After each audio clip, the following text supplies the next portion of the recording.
कुसुम aunty के यहाँ? आपको मैंने पहले यहाँ कभी देखा नहीं है।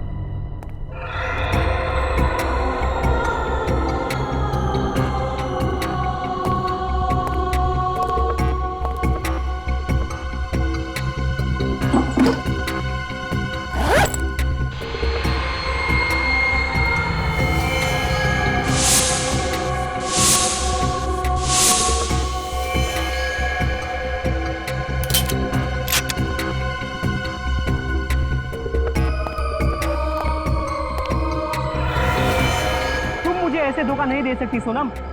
प्यार किया है मैंने तुमसे, परिवार को छोड़ा है मैंने तुम्हारे लिए। मैं मजबूर हूँ नवीन, प्लीज मुझे समझो। क्या समझूं? ये एक बेवफा से मैं वफा की उम्मीद कर बैठा। तुम्हारी जिंदगी नर्क बना दूंगा मैं सोनम, चैन से नहीं जीने दूंगा मैं तुम्हें। काट काट। अरे नवीन क्या कर रहा है यार? कोई अपनी महबूबा से इस तरह गुस्से में बात करता है क्या? उसने मुझे धोखा दिया है तो गुस्सा तो आएगा ना? आएगा, पर गुस्से के भी टाइप्स होते हैं ना यार। तू उससे प्यार करता है, तुझे दर्द हुआ है, पर तेरे गुस्से में भी वो प्यार दिखना चाहिए, तेरे आंखों में वो नमी दिखनी चाहिए। यार तुझे बड़ा एक्सपीरियंस है, तू क्यों नहीं कर देता आके? देख नवीन, ताने मत मार, मैं डायरेक्टर हूँ, तो फिर एक्टर भी बन जा। देख तू ना मुझसे भी। यार बस करो, यहाँ पर काम करने आओ या झगड़ा करने आयो? देख मैं तो मेरा काम ही कर रहा हूँ, ये नवीन है जो टेढ़ी मेढ़ी बातें कर रहा है। लगता है पैकअप होने वाला है यार। अगर तू मुझे इतने सालों बाद एक्टिंग सिखाएगा तो मुझे बुरा नहीं लगेगा क्या? ए राहुल, अरे इधर आओ। क्या हुआ यार? ये देख।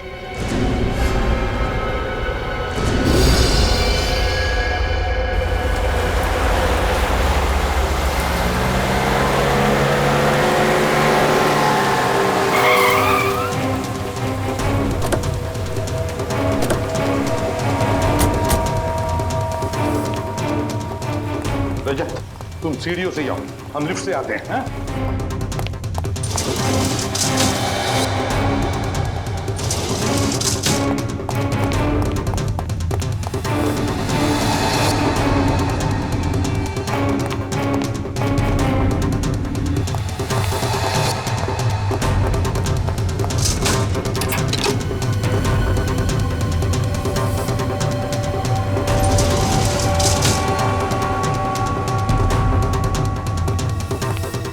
दरवाजा तो बंद है। खोलो, ट्राई करो। रजत, खोलो जरा, और होशियारी से, अंदर पता नहीं चलना चाहिए।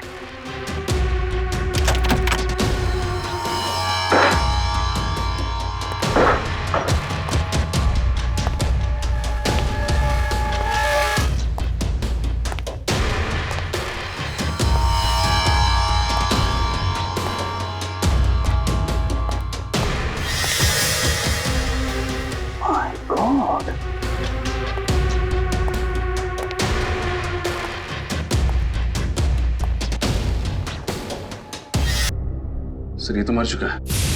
कल कोई किसी ने मार दिया सर, लेकिन जब मेन डोर अंदर से बंद था तो खूनी घर में घुसा कैसे?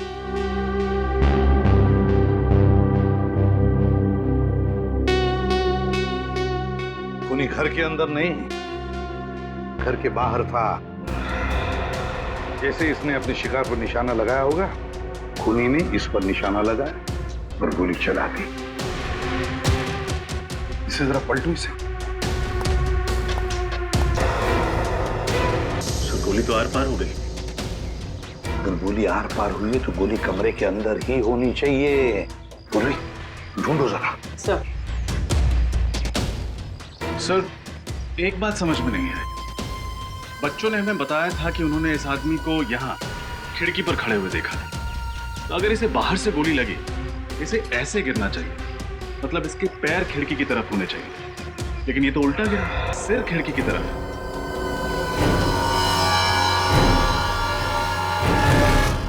सर बुलेट कहीं नहीं मिली। अच्छा, कमरे के अंदर बुलेट नहीं मिली, ये आदमी उल्टा पड़ा है। समझ में नहीं आता ये सारा चक्कर है क्या? सर, इसकी जेब में ये 2 बुलेट और कुछ पैसे मिले। कोई आईडी वगैरह, कोई नाम पता नहीं मिला। ऐसा आदमी अपनी जान पहचान लेकर थोड़ी घूमेगा रजत। पर सर यहाँ ये मारने किसे आया होगा? यहाँ खड़े होके इसी बिल्डिंग के किसी आदमी को तो मारेगा नहीं, जरूर किसी ऐसे आदमी को मारने आया होगा जो सामने रास्ते पे खड़ा हो या फिर वहां आने वाला होगा। रजत, आते वक्त देखा था मैंने, इस बिल्डिंग के कंपाउंड के बाहर एक ज्वेलरी शॉप है और ज्वेलरी शॉप के बाहर सीसीटीवी कैमरा लगा हुआ है। CCTV camera. पूर्वी, उस सीसीटीवी कैमरा का फुटेज लेकर आओ और बिल्डिंग के वॉचमैन को भी ऊपर भेज दो। सर क्या सोच रहे हो रजत? तो सामने इतनी सारी बिल्डिंग्स हैं, इतने सारे फ्लैट्स हैं, हमें पता कैसे चलेगा कि गोली कहां से चलाई गई? पता चल सकता है रजत। जिस एंगल से गोली इस आदमी के शरीर में घुसी है, उस एंगल से पता चलेगा कि गोली चली कहां से है। गोली चली कहां से है। बॉडी को फॉरेंसिक लैब भेज दो, सब पता चल जाएगा। हाँ सर, कुछ पता चला? अभिजीत, गोली तो इसे सामने से ही लगी है। सर ये हमें मालूम है, कुछ और बता सकते हो? गोली कहाँ से चली है, किस एंगल से चली है, ये बता सकते हैं आप? मैं तुम्हें दिखा सकता हूँ। हाँ,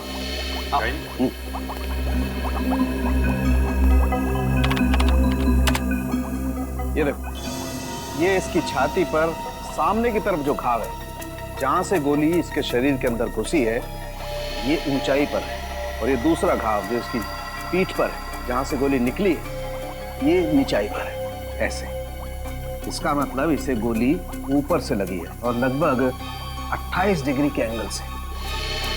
इसका मतलब या तो जिसने गोली चलाई है वो ऊंचाई पर था, या फिर कोई 10 फीट का आदमी था। 10 फुट लंबा। बेटी, तुमने आज तक किसी 10 फीट के आदमी को देखा है?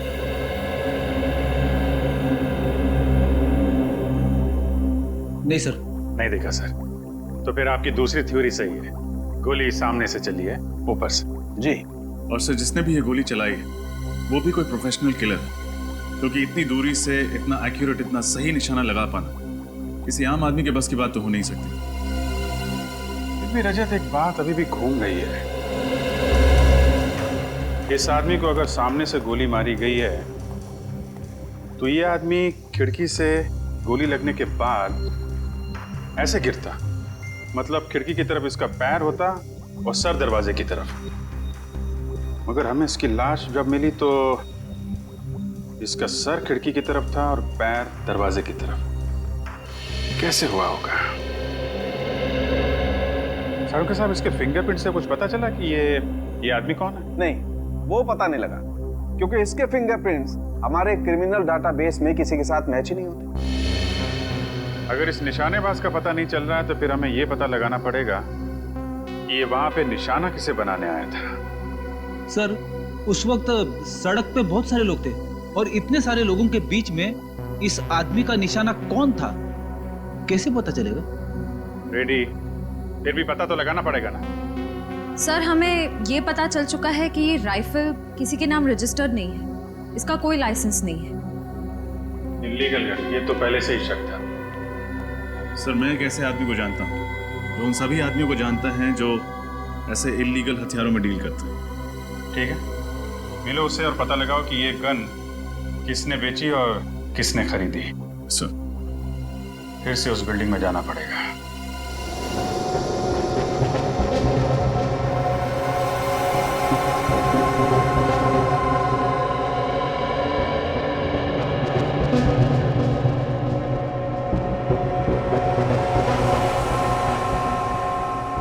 बच्चों ने कहा था कि शूटर यहाँ पे ऐसे खड़ा था खिड़की में। अब देखते रहे, जब पता चल जाएगा गोली कहां से चली थी, कहां से चली थी गोली। ये मैनिक्विन में 28 डिग्री का छेद बनाया है ना? Yes sir. और ये लेजर बीम कब लगेगा? ये लीजिए पूरी।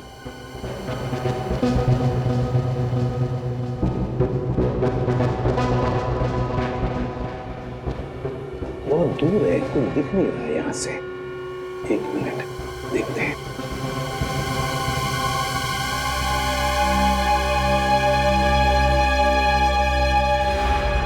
रजत, मिल गया। लेजर का लाइट वहां पे गिरा है, उस छत पे। रजत, गोली यहीं कहीं से चली है, यहीं कहीं से। Yes sir. सर, हाँ, ये देखिए, यहाँ से पुतला बिल्कुल साफ दिखाई दे रहा है। हाँ, बिल्कुल साफ दिखाई दे रहा है। मतलब रजत, गोली यहीं से चली है। रजत, स्टेल्स को अच्छी तरह से ढूंढते हैं, कोई ना कोई सुराग, कोई एम्प्टी शेल तो जरूर मिलना चाहिए।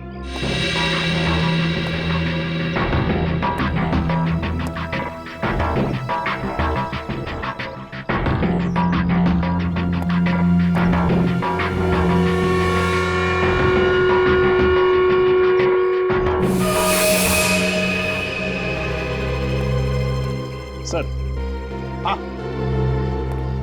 बुलेट शेल तो नहीं मिला, लेकिन ये पानी की बोतल और ये खाने का पैकेट मिला है। खूनी का हो सकता है, यहाँ बैठकर इंतजार कर रहा होगा। सर ये इस बिल्डिंग का वॉचमैन। नमस्ते साहब। नमस्ते। ये बताओ, क्या छत पर तुमने किसी को आते हुए देखा, बड़ी सी बैग लेकर? नहीं साहब। तो फिर ये खाने की चीज और पानी की बोतल कहाँ से आई? साहब ये मेरा ही है। कल मेरा नाइट का ड्यूटी था और आज दोपहर का भी ड्यूटी है, इसलिए मैं घर नहीं गया था साहब, यहीं पर आकर सो गया था। तुम नीचे कब गए? साहब यही कोई 10 मिनट पहले। मतलब कि सुबह से लेकर 10 मिनट पहले तक तुम छत पर ही थे? हाँ साहब। अच्छा, और तुमने किसी को भी छत पर आते हुए नहीं देखा? रजत, रजत, कोई शक नहीं, गोली कमरे के अंदर से ही चली है। अच्छा सर, लेकिन आपको ऐसा क्यों लगता है? रजत सोचो जरा, अगर गोली बाहर से, मेरा मतलब है छत से चली होती, तो ये शूटर ऐसे गिरता, मेरा मतलब है सिर दरवाजे की तरफ होता और इसके पैर खिड़की की तरफ। लेकिन हमें ये कैसे मिला? इसके पैर थे दरवाजे की तरफ और सिर था खिड़की की तरफ। मतलब है गोली कमरे के अंदर से ही चली है। यस सर, तभी तो घर के अंदर कोई बुलेट नहीं मिली। गोली उसके सीने में लगी, उसकी पीठ से निकली, खिड़की से बाहर चली गई। एग्जैक्टली। शायद किसी वजह से ये ऐसे मुड़ा होगा और बस उसी वक्त गोली चली। सर जब हम इस फ्लैट में आए तो दरवाजा अंदर से बंद था। सर अगर गोली अंदर से चली है तो फिर चली कहाँ से? वही तो, ये खूनी छुपा कहाँ होगा? छुपा कहाँ होगा? रजत, काम करो, तो इस मैनिक्विन को घुमाओ, ऐसे घुमाओ उल्टा, जैसा पता चल जाएगा गोली चली कहाँ से थी और खूनी छुपा कहाँ था। अब ये जो तुम्हारा लेजर का बीम है, वो छोड़ो उसमें से।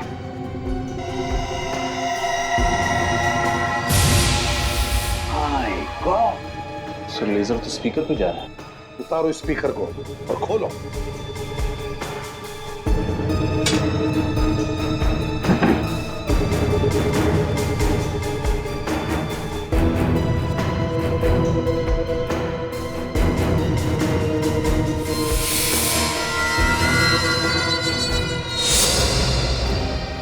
सर, इसमें तो गन है। हाँ रजत, गन के साथ साथ एक छोटा सा कैमरा भी, शूटर की हर हरकत पर नजर रखने के लिए। अच्छा, तो खूनी स्पीकर में छुप कर बैठा था। जैसे ही शूटर किसी वजह से मुड़ा, खूनी ने उस पर गोली चला दी।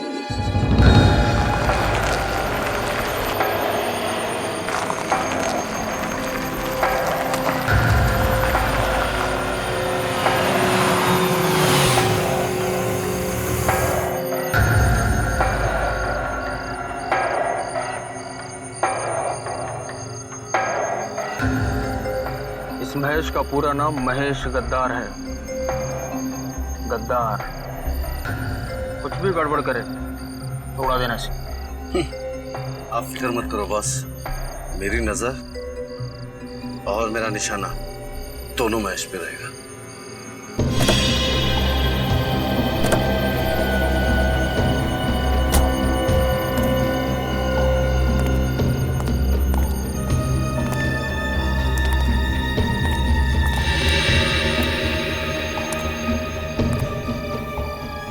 है मेरा। मैं जुबान का पक्का हूँ महेश बाबू। ताने मार रहा है। जरूरत पड़ी तो गोली भी मार सकता हूँ। मैंने भी हाथों में चूड़ियां नहीं पहनी, लेकिन गोलीबारी करने का मूड नहीं। चल माल दिखा। पहले पैसे दिखाओ। पैसे दिखा सर। अब क्या गिन के दिखाओ? उसकी जरूरत नहीं है। कम निकले तो बाद में हिसाब करने आता है मुझे।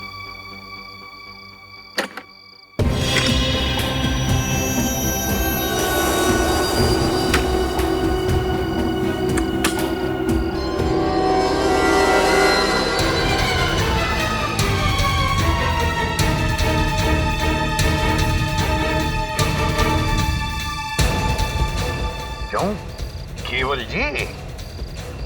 होशियारी नहीं, वरना इस गन के अंदर जितना भी लोहा है तुम्हारी खोपड़ी में उतार दूंगा, समझे?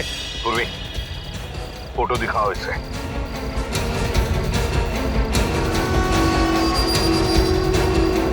कौन है ये? जानते हो कौन है ये? नहीं सर, मैं से नहीं जानता। मैं पहली बार देख रहा हूँ सर। अच्छा, पहली बार देख रहे हो? और ये गन? गन तो पहचानते होंगे, है? नहीं? केवल आखिरी बार पूछ रहा हूं मैं, कौन है ये? सर ये आदमी भिकू है। भिकू? हाँ सर, 3 महीने पहले ये मुझे मिला था। अच्छा, तब मैंने इसको ये गन बेची थी सर। और बताओ इसके बारे में। सर, इसने मुझे खुद कांटेक्ट किया था और उसके बाद फिर मैं इससे कभी नहीं मिला। पहली और आखिरी बार मिला था सर। अच्छा, पहली बार मिला और तुमने गन बेच दी इसे? ना जान ना पहचान, गन बेच दी? हाँ? कहाँ रहता है ये भिकू?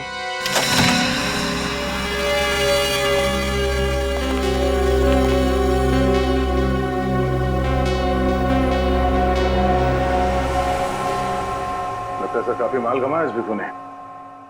हाँ, पेशेवर खूनी जो था। एक काम करो, इस घर की अच्छी तरह से तलाशी लो, शायद कुछ मिल जाए जिससे पता चले वो किसे मारने आया था।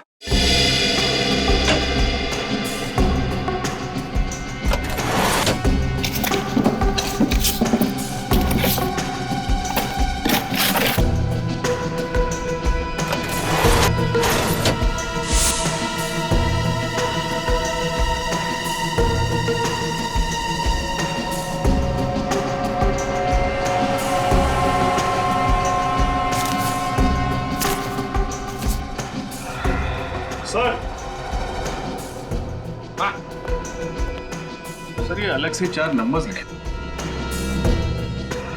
सर भिकू ने ये 4 नंबर इस डायरी में क्यों लिखे होंगे? नहीं तो इससे पहले कि देर हो जाए पता लगाना पड़ेगा ये 4 नंबर किसके हैं। शायद भिकू इन्हें मारना चाहता था। ये रिग देख के तो ऐसा लगता है कि खूनी ने खुद अपने हाथों से ही फिट किया है। हाँ सर, और ये गन पे छोटा मोटा कैमरा लगा हुआ है। रेडी इसी कैमरे से तो वो देख रहा था कि गन के सामने कौन आ रहा है।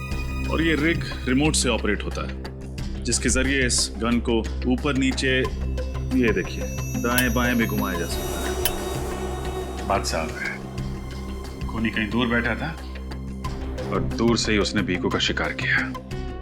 मगर खूनी उस फ्लैट में घुसा कैसे?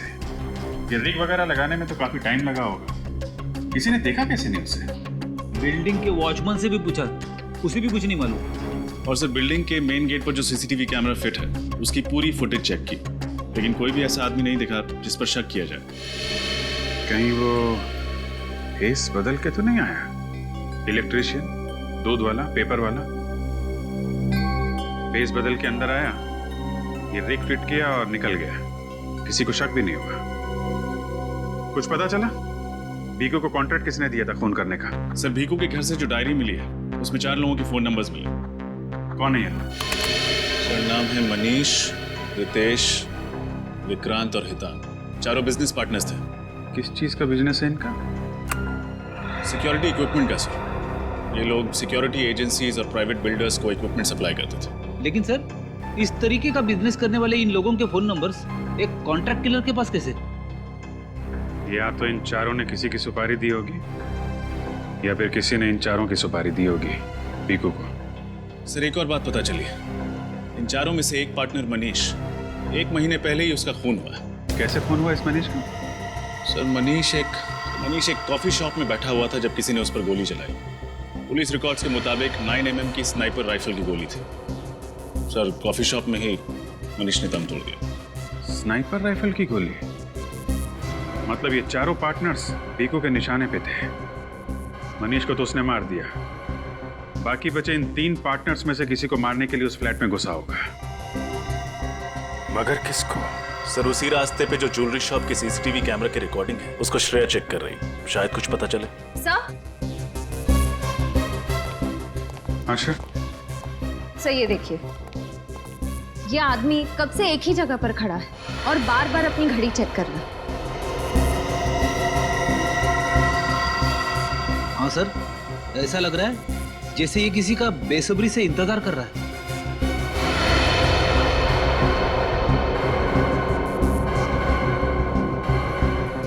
है कौन ये आदमी? जरा जूम करो।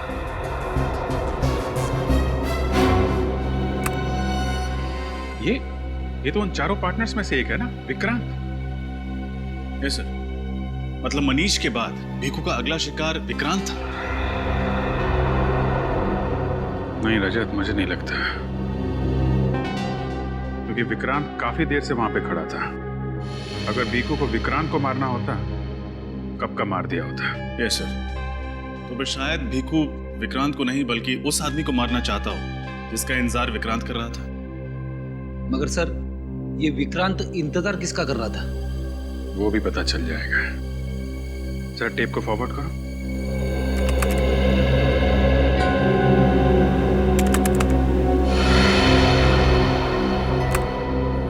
रितेश, ये तो उन्हीं का पार्टनर है। मतलब विक्रांत ने पहले एक पार्टनर मनीष को मरवाया और उसके बाद दूसरे पार्टनर रितेश को मरवाना चाहता। लेकिन सर इस सब के पीछे विक्रांत का मकसद क्या हो सकता है? अब ये तो विक्रांत ही बताएगा। पकड़ो इस विक्रांत को। हेलो, हाँ जसवंत, आज का ये प्रेजेंटेशन अब बहुत ज़रूरी है। अगर ये कॉन्ट्रैक्ट हाथ से निकल गया ना तो करोड़ों का नुकसान हो जाएगा।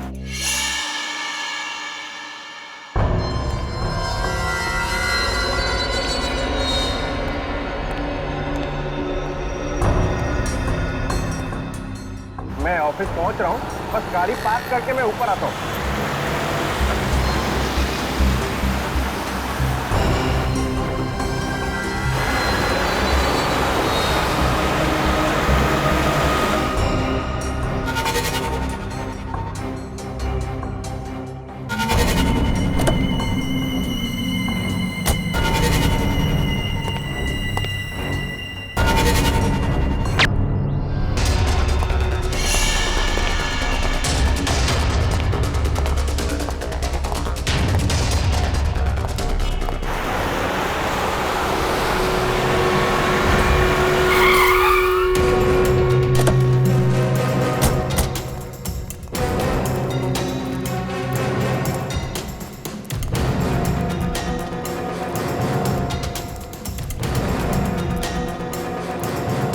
प्लीज आप लोग उस तरफ चलिए, प्लीज आइए आइए, प्लीज हटिए हटिए, आइए इधर आइए, प्लीज चलिए सब एक साइड प्लीज।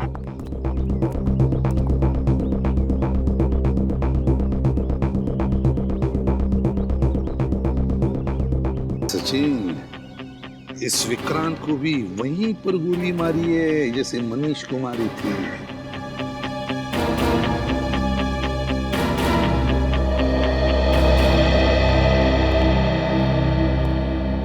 एक बात बताओ, किसी ने कुछ देखा? क्या हुआ ये? सर मैंने देखा था सर, विक्रांत सर जैसे ही गाड़ी से उतरकर ऑफिस की तरफ जाने लगे तो गोली लगी और यहाँ गिर गए। अच्छा, किसने गोली चलाई देखा तुम लोगों ने? आपने किसी को भी यहाँ से बड़ा सा बैग लेके जाते हुए या लेके आते हुए देखा? नहीं सर। अच्छा चलो, गोली चलने की तो आवाज सुनी होगी किसी ने? नहीं सर। अरे नहीं? अच्छा, विक्रांत का ऑफिस कहाँ पर है? उस तरफ है विक्रांत जी का ऑफिस।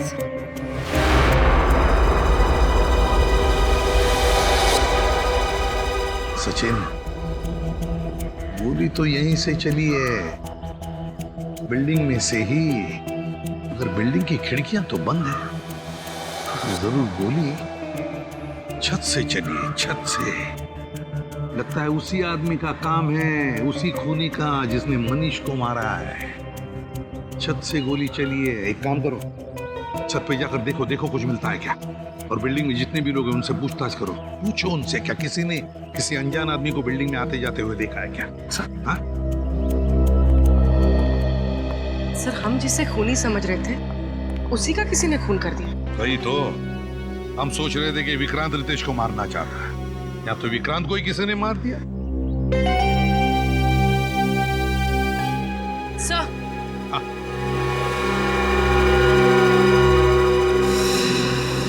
सर ये देखिए, ये फोन शायद इस विक्रांत का है।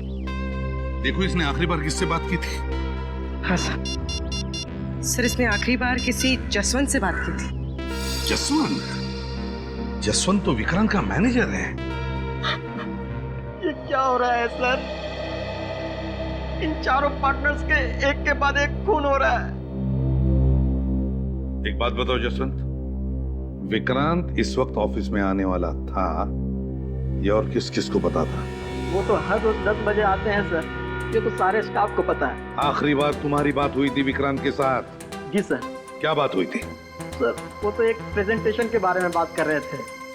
प्रेजेंटेशन? और कुछ नहीं? जी सर। किसी पर शक है तुम्हें? किसने किया होगा ये? ऐसा कौन हो सकता है सर? मैं किस पे शक करूं जिसने मेरे पार्टनर विक्रांत को मार दिया? सिर्फ विक्रांत ही नहीं, खूनी कोई ऐसा आदमी है जो तुम चारों का दुश्मन है। क्या? हाँ, वो तुम चारों को खत्म करना चाहता है। लेकिन सर, मेरी तो ये समझ में नहीं आ रहा है कि हम चारों ने उसका क्या बिगाड़ा है। वो हमें क्यों मारना चाहता है?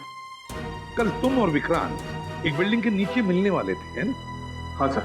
वहां भिकू नाम का एक शूटर तुम्हें निशाना बनाने वाला था, तुम्हें, मगर किसी ने उसे ही मार दिया। क्या? भिकू मुझे मारना चाहता था? हाँ, हमें लगा था कि सबके पीछे विक्रांत का हाथ है और उसी ने भिकू को तुम्हें मारने का कॉन्ट्रैक्ट दिया था। नहीं सर, ऐसा नहीं हो सकता। विक्रांत मेरा पार्टनर ही नहीं था, मेरा एक अच्छा दोस्त भी था। आपका चौथा पार्टनर मिस्टर हितांक फिलहाल कहाँ पर है? वो तो पिछले 1 महीने से शहर से बाहर गया हुआ है। उसके पिताजी की तबीयत खराब है। कब आने वाला है? उसने कहा तो था कि वो जल्द से जल्द लौटने की कोशिश करेगा। कुछ दिन पहले तुम्हारा एक्सीडेंट हुआ था, है ना? जी हाँ सर। क्या हुआ था? 5 मई को मैं अपनी बीवी और बच्चे के साथ एक पार्टी से वापस लौट रहा था। गाड़ी का टायर बीच में ही फट गया और एक्सीडेंट हो गया। उस एक्सीडेंट में मेरी बीवी और बच्चे तो मर गए, लेकिन मैं पता नहीं कैसे बच गया। अचानक टायर फटा कैसे? दरअसल मेरी गाड़ी पर किसी ने गोली चलाई थी। वो गोली गाड़ी के टायर पर लगी और टायर फट गया। गाड़ी बहुत स्पीड में थी और मैं उसे कंट्रोल नहीं कर पाया, बस। अच्छा, क्या तुम्हारा कोई दुश्मन है? मेरा मतलब है कोई बिजनेस राइवल? नहीं सर, मैं जानता हूँ कि बिजनेस में कॉम्पिटिटर्स होते हैं, राइवल्स होते हैं। मुझे नहीं लगता कि हमारा कोई दुश्मन होगा। सर, हाँ, बिल्डिंग की छत पे से मुझे ये बुलेट का शेल मिला है। 9mm shell, long range rifle का शेल नहीं है। सर, फिर तो एक बात पक्की है कि खूनी ने विक्रांत पर छत से ही गोली चलाई है। हाँ पूर्वी, हमारा शक सही निकला। जिसने मनीष पर गोली चलाई उसी ने विक्रांत को भी मारा है। उसी ने विक्रांत पर गोली चलाई है। सचिन, खूनी को किसी ने आते जाते देखा बिल्डिंग में? सर, मैंने सारे ऑफिसेज में चेक किया, लेकिन किसी ने भी उसे नहीं देखा है। पर सर, ऐसे कैसे हो सकता है? वही तो, कहीं से तो घुसा होगा वो बिल्डिंग में, कहीं से तो घुसा होगा। सर, बिल्डिंग के 2nd फ्लोर पे रेनोवेशन का काम चल रहा है और मजदूरों का आना जाना लगा रहता है, इसलिए बिल्डिंग वालों ने पीछे का रास्ता खोल दिया उनके लिए। बस, तो वहीं से घुसा है वो, शायद बेस बदल कर, और फिर अपना काम करके भगदड़ का फायदा उठाकर भाग गया वहीं से। ये आदमी तो बहुत खतरनाक लग रहा है सर। हाँ, बहुत ही खतरनाक आदमी है वो। 3 खून कर चुका है वो। तुम भी संभल के रहना। तुम जहां भी जाओ किसी को भी पता नहीं चलना चाहिए।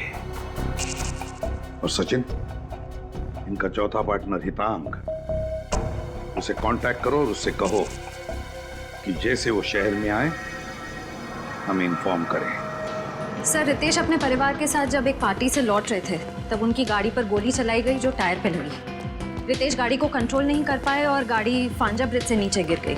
इस एक्सीडेंट में उनकी पत्नी और उनके इकलौते बेटे की मौत हो गई, लेकिन वो बच गए। और ये एक्सीडेंट हुआ कब? सर, मनीष के खून के एक हफ्ते बाद। तो कहीं इस भीखू का हाथ तो नहीं है इस एक्सीडेंट में? सर, मेरा तो रितेश पर शक पक्का हो रहा है। हो सकता है अपने परिवार और अपने पार्टनर्स का बदला लेने के लिए उसी ने भीखू पर गोली चला दी।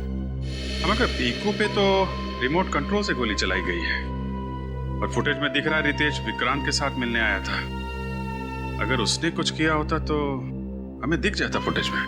अगर रितेश या हितांग ने भीखू का खून नहीं किया तो फिर किसने किया? कहीं ऐसा तो नहीं कि इनके किसी बिजनेस राइवल ने भीखू को कॉन्ट्रैक्ट दिया हो इन्हें मारने के लिए? इन चारों पार्टनर्स के बिजनेस राइवल के बारे में पता लगा है क्या? लगाया ना सर, मगर अभी तक किसी पर शक नहीं हो रहा है। लेकिन एक अजीब बात सामने आई है सर। क्या? इनकी फर्म को एक ऑर्डर मिला था, एक प्राइवेट सिक्योरिटी एजेंसी को माल पहुंचाना था, लेकिन ऐन वक्त पर ऑर्डर कैंसिल हो गया। तो उस ऑर्डर का इन पार्टनर्स की मौत के साथ कोई संबंध हो सकता है सर। ऑर्डर बड़ा था, करोड़ों रुपए का। ऐन वक्त पर ऑर्डर कैंसिल होने की वजह से इनको बहुत बड़ा नुकसान उठाना पड़ा था। बल्कि आज भी कंपनी कर्जे में डूबी हुई है। और ये ऑर्डर कैंसिल होने की वजह? सर, वो तो पता नहीं चल पाया है, लेकिन चारों पार्टनर्स के खिलाफ एक कोर्ट केस चल रहा है। और सर, इसी टेंशन की वजह से एनुअल जनरल मीटिंग में उन चारों पार्टनर्स के बीच झगड़ा भी हुआ था।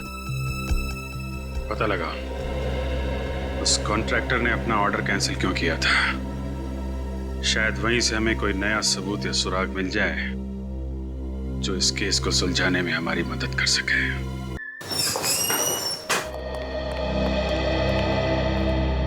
सीआईडी, आपसे कुछ सवाल पूछने। सवाल? कैसे सवाल? रेडियंट सिक्योरिटी इक्विपमेंट के 4 पार्टनर्स मनीष, हितांग, रितेश और विक्रांत, तो आप जानते हैं? जी हाँ, वो हमारी सिक्योरिटी कंपनी के सबसे बड़े सप्लायर हैं। तो फिर उनका एक बड़ा ऑर्डर लास्ट मोमेंट पर कैंसिल क्यों किया आपने? इसलिए कर दिया कि उनके क्वालिटीज एकदम घटिया और दाम एकदम ऊंचे थे। आपकी एजेंसी ने उनकी कंपनी के खिलाफ कानूनी कार्रवाई भी शुरू कर दी थी। वो क्यों? और मैं क्या करता? देखिए, शहर के वीवीआईपीज, बड़े बड़े सेलिब्रिटीज हमारे क्लाइंट हैं। हम प्राइवेट बैंक्स को भी सर्विस प्रोवाइड कराते हैं और इस घटिया क्वालिटी की वजह से हमारे कुछ क्लाइंट्स राइवल्स के पास चले गए और कुछ लोगों की तो मौत हो गई। ओह, यानी कि बात सिर्फ ऑर्डर कैंसिल करने तक नहीं है, बात बहुत आगे बढ़ चुकी है। जी हाँ, हमने इनके खिलाफ कोर्ट में केस दर्ज कर दिया है। इन चारों की लापरवाही और लालच की वजह से ये लोग मरे, हमारी वजह से नहीं। और अगर हम कोर्ट में केस जीत जाते हैं तो चारों के चारों जेल में सड़ेंगे। सर, ये मामला तो और भी संगीन होता जा रहा है। शायद इसी वजह से कोई है जो चारों पार्टनर्स को मारना चाहता है। अच्छा, कोई और है जिसको ये करोड़ों का ऑर्डर कैंसिल होने से घाटा हो सकता हो, जिसको इतना नुकसान हुआ हो कि वो चारों पार्टनर्स को नुकसान पहुंचाने की सोचे? रेडियंट कंपनी को फाइनेंस 2 ही लोग कर रहे थे, हर्षद और शांतनु, और ये डील कैंसिल हो जाने से उन्हें करोड़ों रुपए का नुकसान हुआ था। फिलहाल तो शक की सुई इन 2 फाइनेंसियर्स हर्षद और शांतनु पर आकर अटक गई है। हो सकता है गुस्से में आकर उन दोनों ने इन चारों पार्टनर्स को मारने का प्लान बना लिया। श्रेया, इन दोनों फाइनेंसियर्स के बारे में सारी इंफॉर्मेशन निकालो। सर। हेलो, हाँ बोलो। क्या? ठीक है। क्या हुआ सर? चौथा पार्टनर हितांग शहर में वापस आ गया है और उसने एयरपोर्ट के पास एक होटल में चेक इन किया है। इससे पहले कि वो शातिर खूनी उस पर जानलेवा हमला करे, उसको रोकना होगा।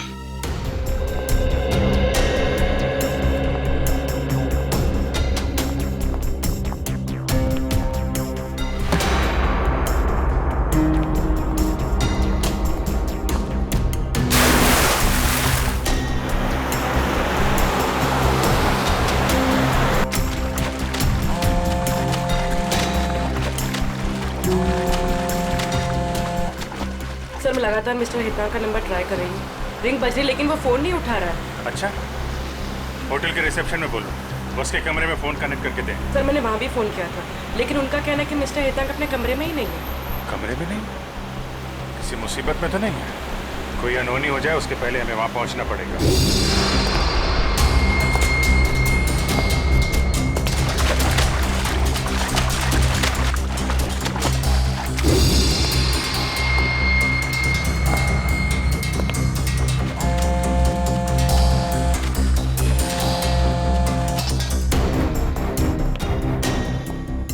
अरे सुनो,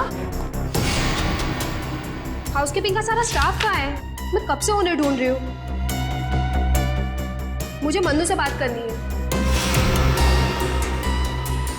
मैं तुमसे बात कर रही हूँ। क्या नाम है तुम्हारा?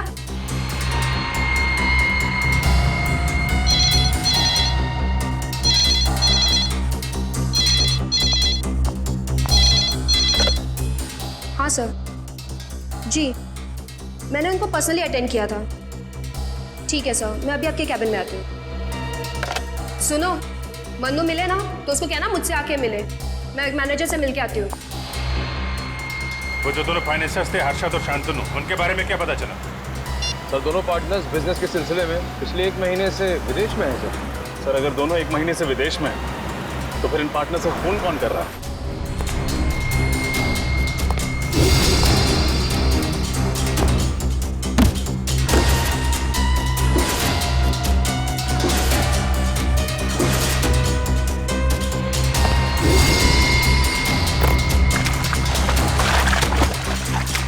सर इस बिजनेस डील में 4 पार्टनर्स और 2 फाइनेंसर्स। हम शक किस पर करें? उस पर जिसे हम अब तक नजरअंदाज करते आए हैं।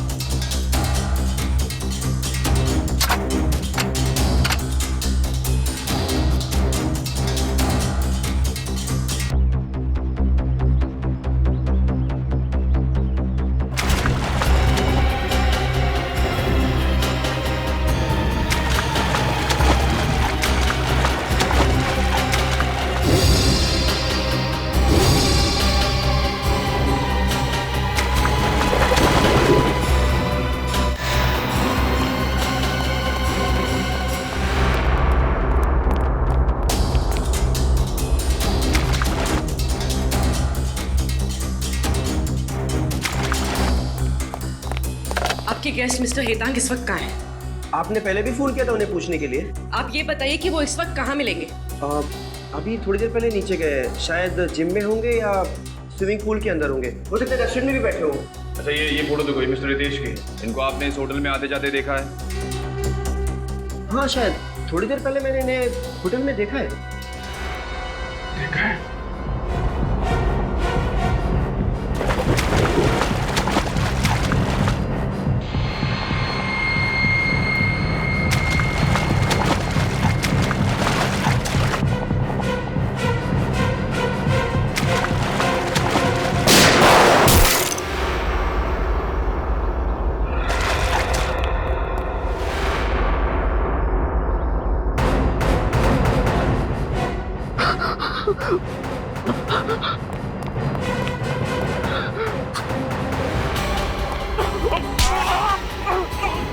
नहीं छोड़ूंगा मैं तुम्हें, नहीं छोड़ूंगा।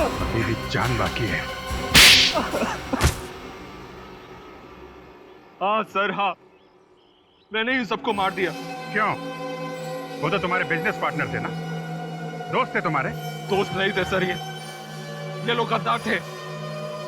मेरी वजह से इन लोगों को लाखों करोड़ों का कॉन्ट्रैक्ट मिला, मगर इन लोगों ने मार्केट में हल्की क्वालिटी का जाली माल बेचना शुरू कर दिया। तो तुम पुलिस में रिपोर्ट लिखवा सकते थे। हाँ, जब तक मुझे पता चलता तब तक बहुत देर हो गई थी। कॉन्ट्रैक्टर ने हम पर क्रिमिनल केस दर्ज कर दिया था। मैंने अपना मुंह खोलने की ठानी, मगर इन लोगों ने उल्टा मेरा ही मुंह बंद करने की कोशिश की।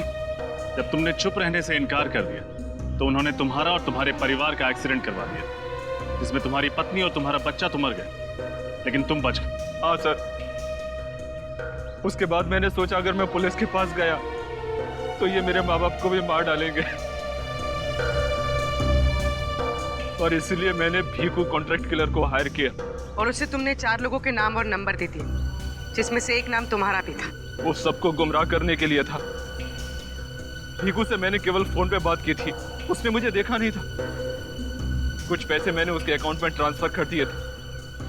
भीखू ने सबसे पहले मनीष को कॉफी शॉप में मारा, और उस दिन जब वो तुम्हें विक्रांत को मारने वाला था, उसके पहले ही तुमने भीखू को उड़ा दिया है?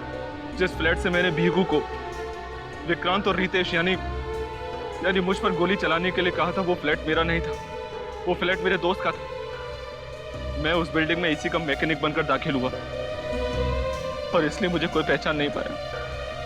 और भीखू के आने से पहले तुम उस फ्लैट में गए और वहां पे वो रिमोट कंट्रोल वाली गन लगा दी, जिससे तुमने भीखू को मार डाला। तुमने भीखू को बलि का बकरा बनाया ताकि लोगों को लगे कि तुम भी उसका टारगेट थे। और उसके बाद मैंने विक्रांत को खुद ही खत्म कर दिया। और अगर आज आप लोग टाइम पर नहीं आते ना सर, तो मैं इस शैतान को भी गोली मार देता। बदले की आग ने तुम्हें खुद मुजरिम बना दिया। इस शैतान को तो उसके किए की सजा मिलेगी, लेकिन 3-3 खून करने के जुर्म में तुम्हें सिर्फ फांसी होगी, फांसी।